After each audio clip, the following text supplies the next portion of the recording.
One day, my neighbor caught me by surprise and asked me to tell him a story that he said would illustrate the ethics of your religion. A story that he said would persuade me and help me appreciate Islam.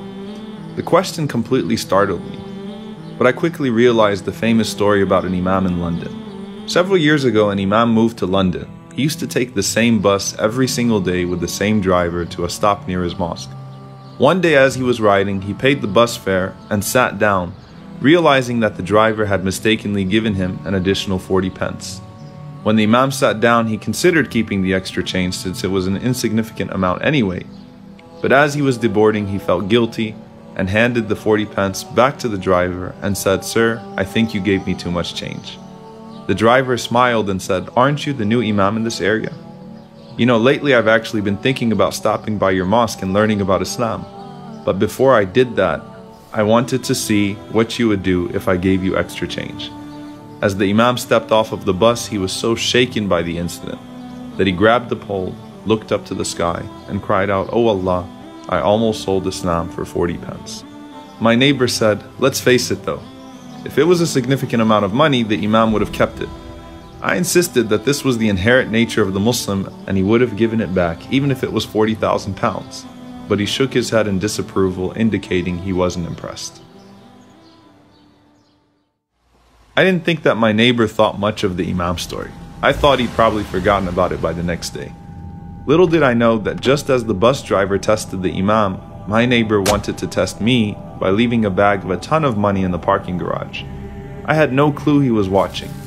I must admit, it was a whole lot of money, but I really didn't think twice about it.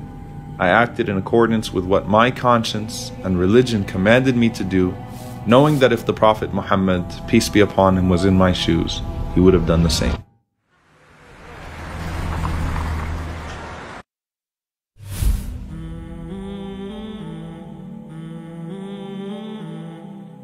I had to find a way to get it back to its owner. I posted signs, I made calls, but got absolutely no response. People must have thought it was some kind of scam.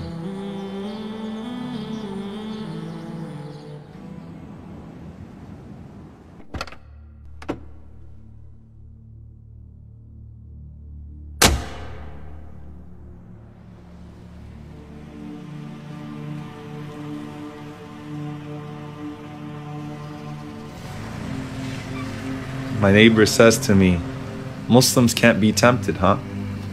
I knew you'd give in and spend the money."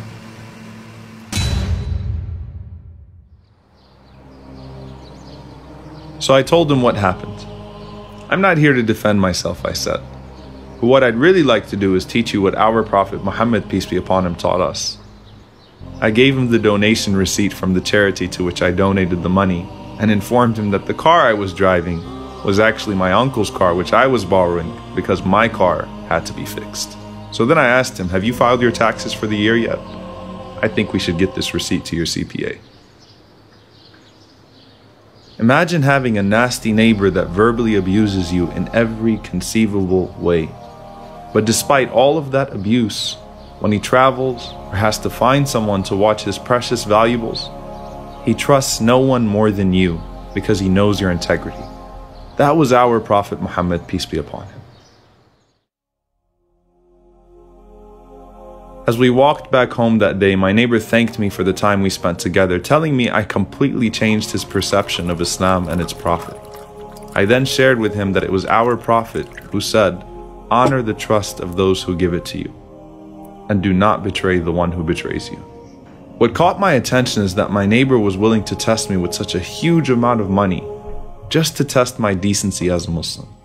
إِنَّا عَرَضْنَا الْأَمَانَةَ عَلَى السَّمَاوَاتِ وَالْأَرْضِ وَالْجِبَالِ فَأَبَيْنَ أَنْ يَحْمِلْنَهَا وَأَشْفَقْنَ مِنْهَا وَحَمَلَهَا الْإِنسَانُ إِنَّهُ كَانَ ظَلُومًا جَهُولًا.